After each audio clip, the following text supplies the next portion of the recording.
ওয়াকআপ নিয়ে কিছু অশান্তি হয়েছে, প্ররোচনামূলক কথাবার্তাও হয়েছে। মুর্শিদাবাদ সিট নয়, ওটা মালদা সিট। যেখানে গন্ডগোল হয়েছে মালদা সিট, ওটা কংগ্রেসের জেতা আসন। পাবলিক রিপ্রেজেন্টেটিভদের সাথে থাকা উচিত। তৃণমূল কংগ্রেস যদি করতো, বিজেপির জেনে রাখা উচিত, তাহলে তৃণমূল কংগ্রেসের 3 জন এমএলএর বাড়ি আক্রান্ত হতো না, তৃণমূলের পার্টি অফিসও ভাঙা হতো না। এত তাড়াহুড়ো করার কি ছিল? তাড়াহুড়ো করে সব কিছু করে ফেলতে হবে? আপনি কি একসাথে ব্রেকফাস্ট, লাঞ্চ, ডিনার সব একসাথে খেতে পারেন? তাহলে টাইমটা কেন ভাগাভাগি করা আছে? আমি উস্কানিমূলক বক্তৃতা দিতে এখানে আসিনি, কারণ আমি শান্তি চাই। আজকে আমার কথা শান্তির পক্ষে সর্বধর্মর কাছে। বেঙ্গল যে ওয়াকআপ অ্যাক্ট আছে 1934-এর প্রভিন্সিয়াল লেজিসলেশন, দেন ওয়াকআপ অ্যাক্ট ন্যাশনাল হয় 1954-এ, দেন ওয়াকআপ অ্যাক্ট ন্যাশনাল 1995, নাও ওয়াকআপ অ্যামেন্ডমেন্ট অ্যাক্ট 2025, যেটা করেছে রিসেন্ট। আপনারা জানেন ওয়াকআপ বোর্ড কোয়াসি জুডিশিয়াল ফাংশন করে। আমি আমাদের এখানকারটা বলতে পারি।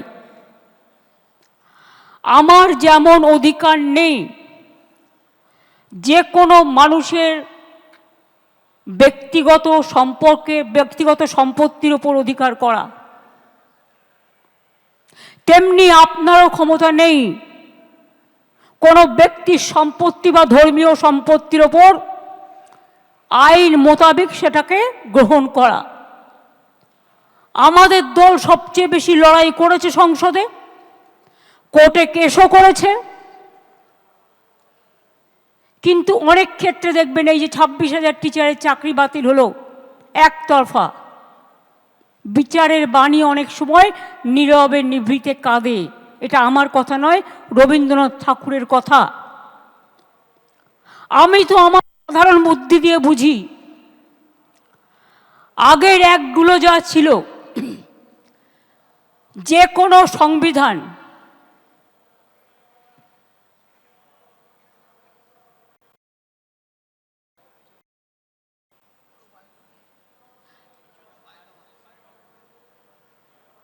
না করুক, ঠিক আছে, আমাদের কোনো অসুবিধা হচ্ছে না।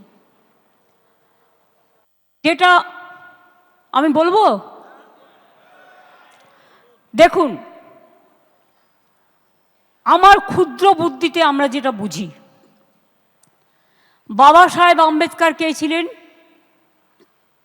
তিনি তপশিলি নেতা ছিলেন, কিন্তু তিনি সংবিধান কনস্টিটিউশন ড্রাফটিং কমিটির চেয়ারম্যান ছিলেন। বাবা সাহেব আম্বেদকরের সাথে দেশের সমস্ত জাতি, বর্ণ, সম্প্রদায় যারা আজাদির আন্দোলন করেছিল, স্বাধীনতা আন্দোলনের সাথে যুক্ত ছিলেন, প্রথম সরকারে আসেন, তারা সবাই মিলে এই কনস্টিটিউশনটাকে তৈরি করেছিলেন। তার মানে আজকে কনস্টিটিউশনটাকে যারা ছিন্ন বিচ্ছিন্ন করছেন, তারা কি তপশিলি আমর নেতা? শুধু আমরা বলি না, আমরা বলি দেশের নেতা আম্বেদকরজিকে। আমি গর্বিত, তিনি বাংলা বিধানসভা থেকে প্রথম নির্বাচিত হয়ে গিয়েছিলেন সংসদে, অনেকে জানেন না। এবং তিনি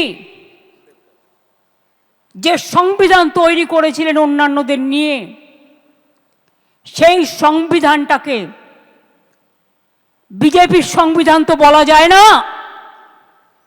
ভারতবর্ষের সংবিধান বলা হয়। ইন্ডিয়ার সংবিধানে বলা হয়